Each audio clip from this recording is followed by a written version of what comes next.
You're listening to Getting It Wrong to Get It Right. Are you struggling to grow your business? Book a free business growth consultation with Joe today. In this consultation, you'll receive professional advice, step-by-step guidance that will help you achieve success, best practices and tips for improving profits. Clicking on the link in the description or contacting us directly. Ben, welcome to the show. How are you? Doing well. Thanks a lot for having me. Oh, we spoke, I think it was in the summertime. We said we'd get together, and then I think kids got sick or something went wrong, or my software broke down. I don't know. Something happened that we pushed it out. But isn't it a perfect time to actually have this conversation? And the reason why, because as we roll into 2024, I think a lot of people sort of look at their to-do list and say, how can we help, sort out or manage our finances? Or, how can we really, I think it's taking that nervous heart away from money on it. Mm-hmm. And that's why I asked you on, Ben, is because, you have some great software, and I've listened to you on a couple of other shows as well. And what you said really resonated with me, but we're going to keep that for the audience. I don't want to ruin the interview for them, but tell me, where did it all start for you? Sure. Yeah. I guess it started in my original career. I was a trader at big bank in the United States, and I felt very fortunate to have that job, but I also knew that I wanted something else. Moving forward, I wanted to do something more entrepreneurial, wanted to spend more time with my kids and have a little bit more balance to my life. And so I started thinking about, okay, how can we make this happen? And for me, even though I had a job that I felt very lucky to have, I didn't know what my finances meant. So I went on kind of an odyssey for myself to understand how everything fit together. It's one thing to know your net worth and your expenses and all that good stuff, but understanding the constellation of data and how it all boils down and tells you what you can actually afford to do with your life, that was pivotal for me. And so if I had to boil it down to a moment, my wife and I, we were living on the East Coast in the United States, and we visited Colorado a few years ago. And on the way home, she asked me, so when are we moving? And so I did what any dutiful husband would do. And I coded up the answer to her question, and we made it work out. Let me think about that. Tell me, you mentioned there, financing, and people know about money and, their assets. But what is it that you do? If you were to sum it up, what is your IP? Yeah, so our process is basically to contextualize all of the different numbers in relation to one another, because when you know these pieces of data in isolation, it doesn't really give you satisfaction. It doesn't, if you have $100,000 in the bank, then that means something totally different to different people. It's all relative to what you're spending, et cetera. And so what we are doing for folks is we are taking their net worth, their expenses, all these different bells and whistles that go along with their personal finance situation, and distilling it down to simplicity phrased in intuitive units of time. And so given their net worth, their expenses, et cetera, we can say, oh, Joe, you've got 6 years that you can afford to live your lifestyle before the money runs out. And when people have that knowledge, then they can understand, okay, I'm doing, better than I thought. I can afford to, go start a business, or, oh, geez, I got some catching up to do. But when you see these things in terms that you can actually intuitively understand, then you can make better decisions, and we especially see that with respect to behavior, because if you see you're spending $1,000 a year at some restaurant, people will just kind of go, okay, is that a lot? Is that a little? What are other people doing? I don't know. Where does that fit in? But if you can say, hey, this habit is delaying your retirement by 3 months, then people can understand, oh, okay, I love this restaurant and I love my job. And so great, I'll do it twice as much. Or they can say, oh, geez, I didn't realize, okay, we should tighten up there. But it's all about aligning your actions with your values. That's where we really come in. Yeah, it's like I read a book many years ago, The Richest Man in Babylon, where it was taking that 10% and giving it to yourself, out of your income, and building that up and putting it away to a nest egg. And in the research as well, that, we could say that there's an awful lot of people out there in the world that are 3 months away from actually being broke. That if they lost their job tomorrow, they would be financially in the red in 3 months. So, and I think it is important as well, Ben, that when you look at what you're spending. And we've all done it in the past, right? All those little bits, the cell phone, Netflix, the wine rack. Hmm. You kind of go, well, it's 50 quid here, it's $100 here, but it all adds up as well. So tell me about a bit about the research that you did to get validation on your product, on your product and service as well.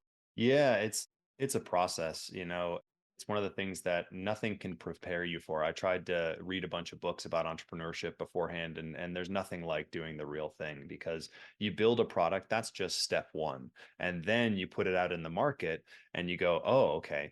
I thought it was going to be for this group of people. It turns out it's also for this group of people." And so how do we build something that's useful for both types? And that research, as you put it, is just pivotal. I spent so much time in the kind of get outside the building sort of phase. Now, it was 2020, and so getting outside the building wasn't as easy, but it was, a lot of just digital knocking on doors, and trying to workshop the idea with people and understand, okay, what's resonating, what's important about this, and what is just kind of missing the mark. And so you learn about who the product is for. You learn about what's making people's eyes light up, and what are pieces of it that are not truly necessary. And within entrepreneurship, there's this concept of a minimum viable product, that you're just trying to hone the service or product down to something that is maximally relevant to people with minimal distraction. That's the really difficult part in my experience. Is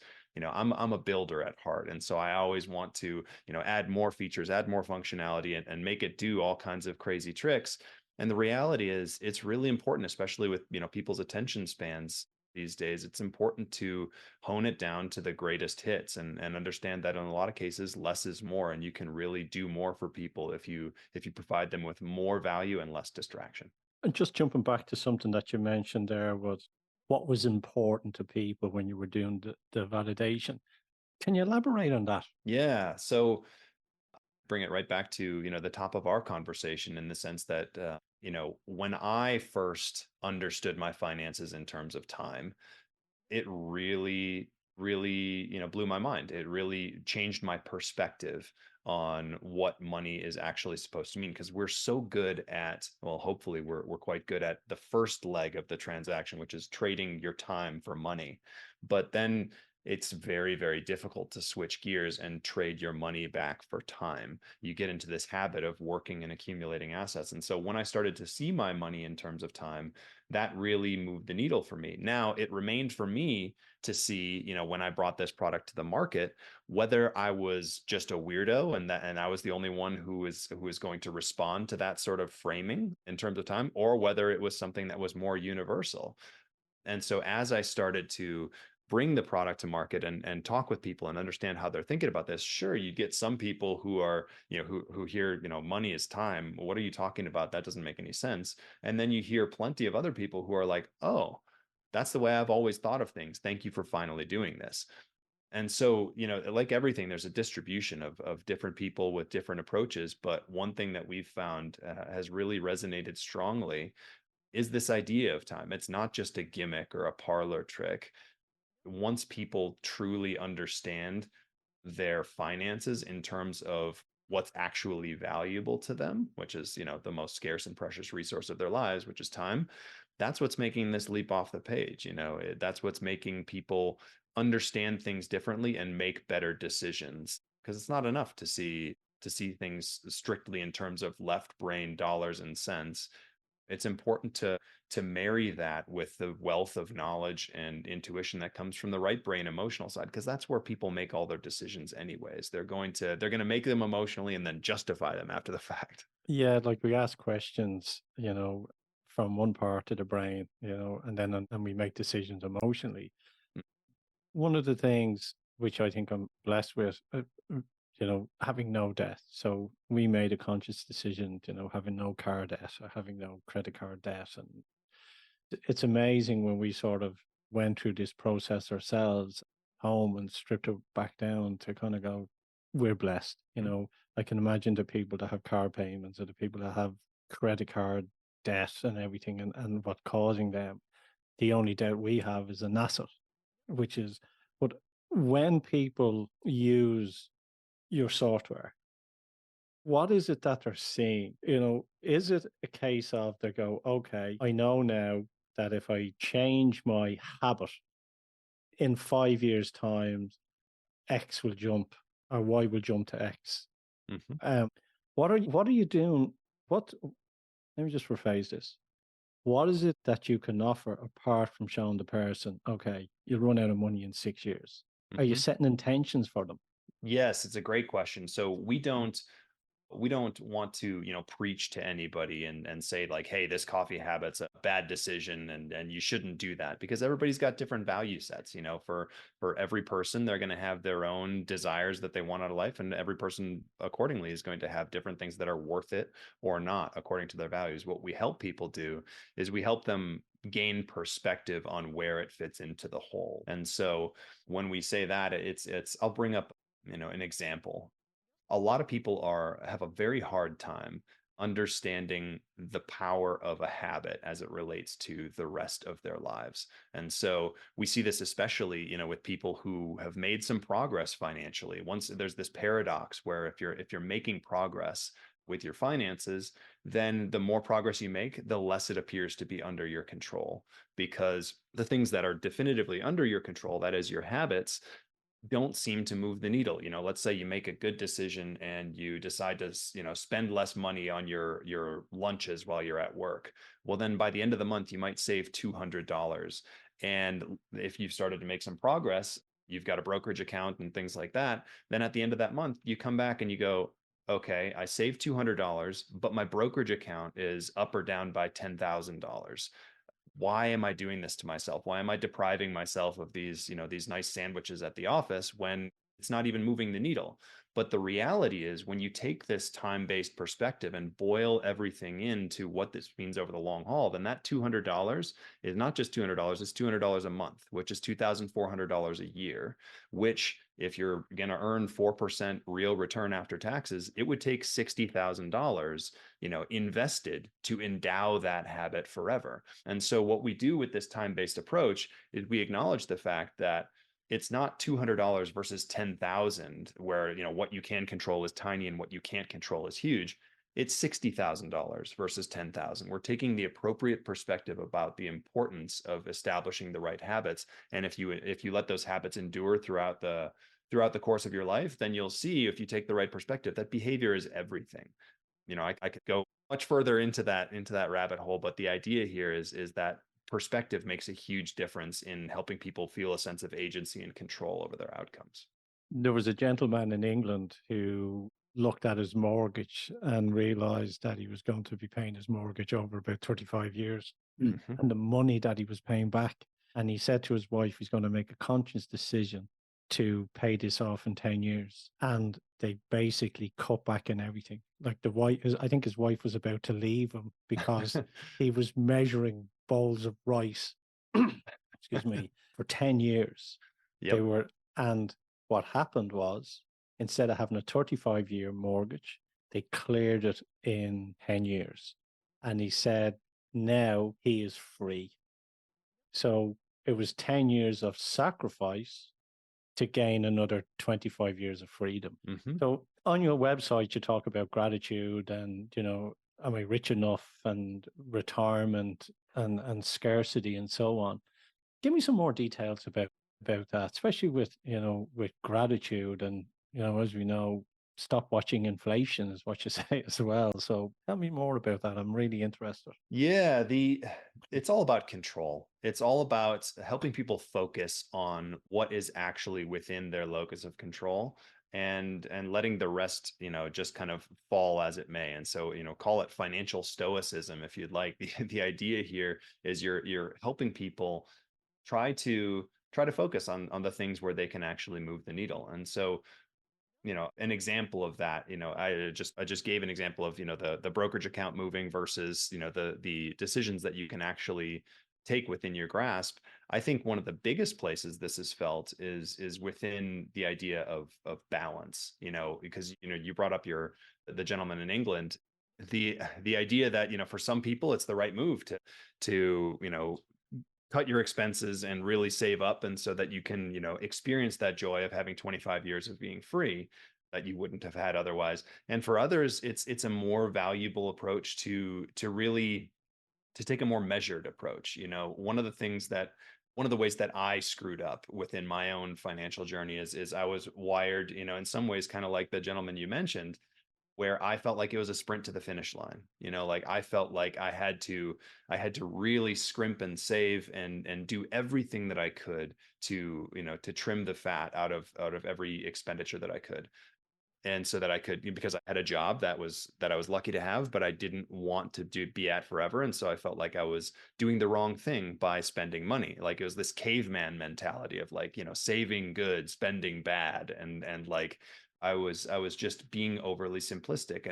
And for that reason, I kind of was out of balance, and it wasn't the right solution for me long term because it wasn't sustainable. The biggest piece that I find, and this is where we kind of, you mentioned some of the content we've been putting out. This is where we blend together the kind of right brain and left brain. It's important to understand that there's a balance to be struck. There's a ditch on both sides of the road in so many areas of life where you can save too little, and that's a huge problem, but you can also save too much. And so we're trying to encourage people to truly understand that there is such a thing as bad spend, and that should be eliminated. But there's also such a thing as good spend, and that should be encouraged. When we, you mentioned the word scarcity. A lot of people look at, a graph that we provide, and that shows you your habits and how much each one is delaying your retirement. And they go, oh, that sounds like a scarcity mindset. Why would I want to be bothered with this? Like, you're telling me all my habits are evil. And it's interesting because it's all about the mindset that you bring to it. It's all about, if you look at that and you feel accused, then that says that maybe some of the things that you're doing are not aligned with your values, and maybe you should get to work on that. But you have other people who look at that and they go, oh, wow, I didn't realize this is an amazing deal. Date night with my wife. I'm investing in the relationship at the bedrock of my family, and it's only delaying my retirement by 3 months. I should do this twice as often because it's aligned with my values. It's a good deal. And so we help people kind of get out of that scarcity mindset by understanding the fact that some things are good value, other things are bad value, and knowledge is power that helps you decide which is which. I had an app once on my phone, and I put it in that I was going to, live till I was 100. So it was counting back, and I'd show people, and they go, "That's very morbid." I go, Right. "No," I says, "It's not. It says it's only telling me I have so many months left, which is really going. You better enjoy yourself till you're 100." So you're right about how different people see these things. Like, I'm trying to find out, who is this for? Like, Mhm. is this for everybody, or is it a segmentation of the market that will really benefit from it? And the other part as well, you were spot on. Like, in Europe at the moment, we're having colossal interest rates, so the ECB is jumping up, and in some people, their mortgage would have been maybe $2,000 is now $2,600 or $2,800. They're still managing their life, but there's another 600 being taken out. And I'm sure those people will go, well, I'm still managing. Why couldn't I save that? Or Mhm. when the interest rates were low, why couldn't I put that away? So I think people need something to pull them into shock, maybe, for them to actually go, okay, I can put more money away than need be. I know it's a bit Yeah. long-winded, but you understand what I'm getting at. Yeah, it all comes down to trade-offs, because everything is a trade-off. And that's, some people want to just be the ostrich and, stick their head in the sand and just, live their life and go, don't bother me with trade-offs, I'm making do, and so it's fine. It's amazing when you, as you said, you take, another $600 out of their pocket every month, and somehow they're still able to manage. Then it indicates that yes, there might have been some things before that were extraneous, and that doesn't make them evil. But to answer your question, who are we best suited to serve here? It's basically folks who are, I don't know, if you think about it like a rocket scientist, like it's people who are between liftoff and escape velocity. So we're not really designed to perfectly to help people who have already won the game. If you've got enough money to retire, then this app is not really for you. We're helping people who are on their way to that optimize their path to it.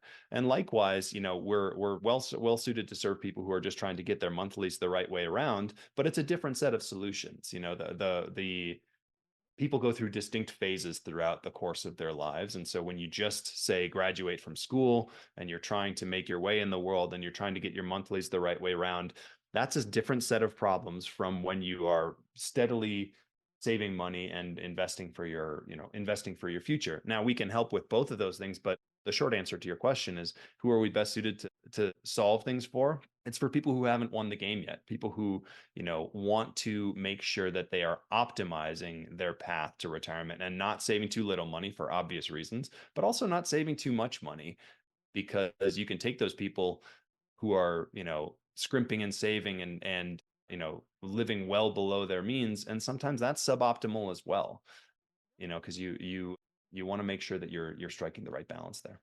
The words popping up in my head is midlife crisis, and I've Yeah. had one of them as well. So I've cleared the hurdle. I've cleared the hurdle.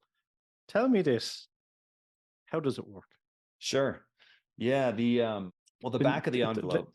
Give the name as well, because I know we gave the name in the intro, but give the name as well. So yeah, so Chronify is the name of the service. It's chronify.com, CHRONIFI. And the way that it works is in a back of the envelope sort of sense. We're taking your net worth and we are taking your expenses and we are doing the math to figure out, okay, how long will your net worth last? And so if you've got $100,000 and you spend $10,000 a year, then the back of the envelope, it would say you've got 10 years in the bank. Now, obviously it's more complicated than that, because you've got all these different bells and whistles and things that are going on, and you've got your money's earning investment returns. And so it's slightly more complex, but the basic way in which it works is you're relating your expenses to your net worth. Now, where the magic happens is it's not just a static point in time, like, great, here's your number, now come back in a year, let's see how you've done. The reality is these things are changing all the time, and that's due to things that you can control and due to things that you can't control. And so the way that our process actually works is people will come back twice a month and update their numbers and go, oh, okay, here's what's changed due to my investments performing. Here's what's changed due to my habits changing. And the most important single part of that, turns out, spoiler alert, it all comes down to expenses. It all comes down to habits. This is the single most important variable within someone's personal finance situation. And so if you can, it's more difficult than it sounds, if you can get an accurate and dynamic bead on, or appreciation for what you are actually spending, what is the cost of Joe Dalton's lifestyle, then if you can understand that number, then it feeds through to the rest of the numbers and tells you exactly what it all means. And ultimately what we're trying to do for folks is help them figure out, what does enough mean for me? Because enough for you is different from enough for me, and it's different from enough for the guy down the street. But what enough means is all relative to what you spend. And so that's the single most important number. And so getting that factored in appropriately, so that it includes everything, not just what you're spending week in, week out, but also the car that you bought 6 months ago, also the insurance payment that comes due in 2 months, factoring everything in and putting it in its right place. This stuff is moving around more than you think. You're going to be, that you mentioned, a midlife crisis, like, you're going to be a different person in 5 years from who you are today. And you're probably a different person now than you were 5 years ago. And so this is always, what it costs to be Joe is different every month, one from the next. And so we're helping people keep an eye on that and see how things are changing as they're changing. Yeah, I would agree. There was a time in my life when it was fast cars and partying, and I remember being in a nightclub in Lake Tahoe, buying everyone in the nightclub a drink because I could, because I wanted to go, the drinks are on me, and everyone in the nightclub got a drink. And then now I spend $15 on a haircut, Right. So yeah, time changes for people, and I agree with that. I think people do forget, and I think it's important for people to gain habits, or whatever way you want to word it. And I do feel that your software is a stepping stone, maybe a reality check for someone to Yep. kind of go, okay, if I really want to plan my future, I do need something to guide me along the way. As we said in the beginning, the richest man in Babylon, that I think that if people take this app and then put in their data so they then can see the truth, because the truth is so important. But also I want to ask you, what's the upsell? What is it if someone gets all this data and they go, okay, I figured out now that if I stop eating in that restaurant or stop playing golf, I've extended my finances and my assets, whatever, for another 5, 6 years. Do you give them prompts as well to say, well, trends in this marketplace is A, or something is going on in the part of the world, to give them a sort of a yardstick as well? It's a great question, and it's interesting, especially in light of the fact that there are a lot of similarities between what we do and what, say, a dieting app would do or something like that. Like there's a lot of similarities between personal finance or financial health and bodily health. The difference really comes in what happens over time. And so, for example, if you have a dieting app and you're trying to, track your calories in, calories out, all that kind of stuff, the analogy obviously in personal finance space would be the dollars in, dollars out. But in dieting, you have one body, and the chances are, you have one ideal weight for yourself, and that's not going to change for decades. That's just a static number. Well, hopefully your target is not going to change over decades. The reality may differ, but the idea is that target is static for most people throughout time. But in personal finance space, the target is always moving.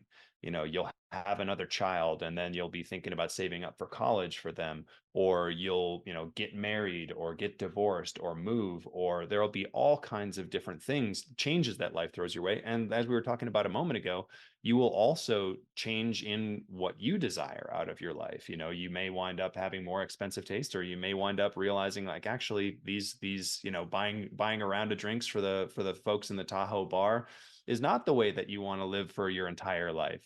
Your tastes are going to change through time. And so where our value, like to your question, what's the upsell? We're a simple, SaaS, software as a service platform, where we charge people a monthly subscription rate. And so what you see is what you get. And why we like that model is because it's not just oh, great, I know all the answers, and so here's what it takes to live the best version of Joe Dalton's life, and I'm just going to go and live that life for the next 40 years. That's not the way that life works. You're going to want different things in 6 months. You're going to want different things in a year.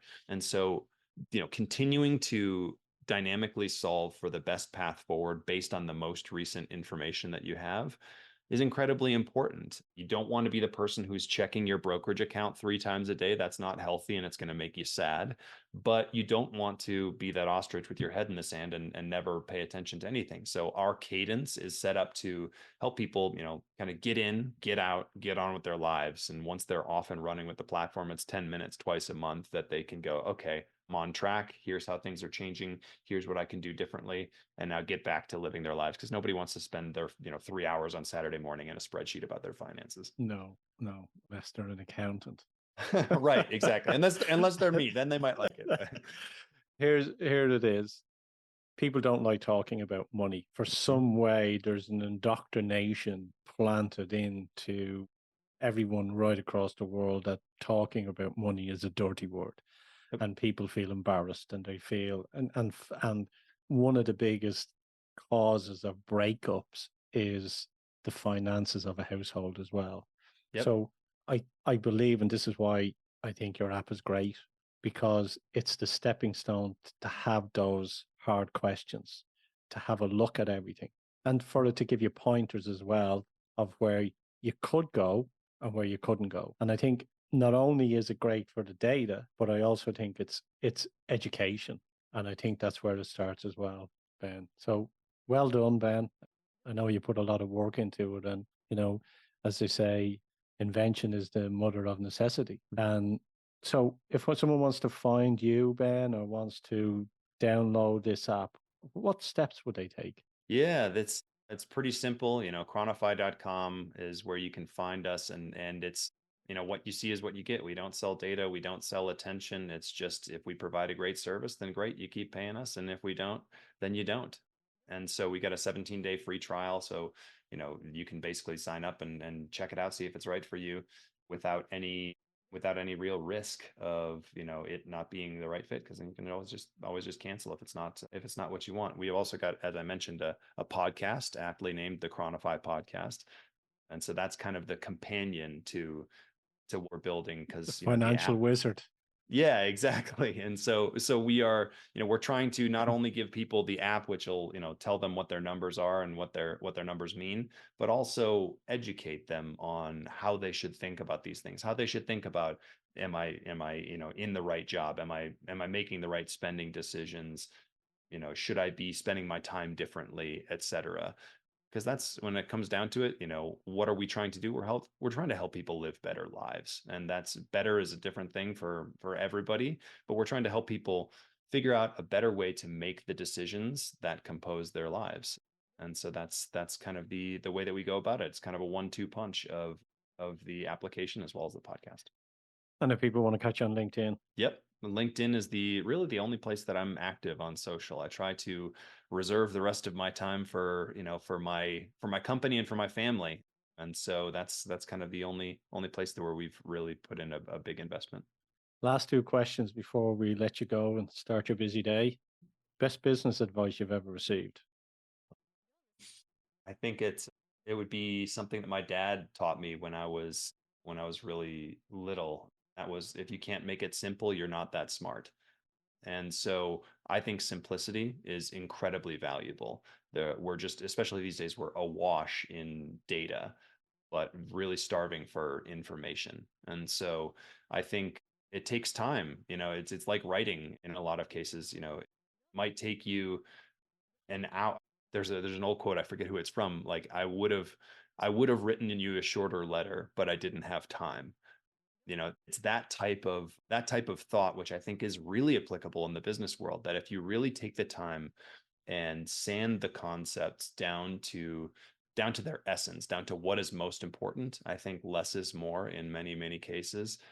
And taking the time to make it simple is time well spent. I think you're spot on, because I think the biggest word searched at the moment is authentic. With AI, everyone's trying to do everything faster and quicker. And I think in business, as we grow it, if you really want your business to grow, you need to step back. It's a marathon, not a sprint. And you need to really look at the people that you want to do business with. And I think it's about communication, and I think it's about networking. It's conversations, because people want to talk to people. So I think what your father said there were wise words. Don't try and run out. Just kind of do your stuff and make it simple. Best book that you'd recommend for the audience? Yeah, I think within the context of our conversation, there are two of them that really come to mind. The one that really switched the lights on for me was called Your Money or Your Life by Vicki Robin and Joe Dominguez. I remember reading that book was kind of what planted the seeds in my own life for starting to see my money differently.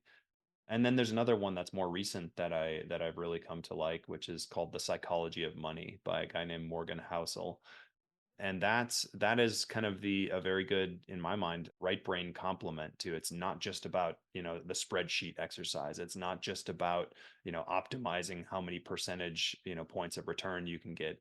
It's about what role is money intended to play in my life? What's the point of money?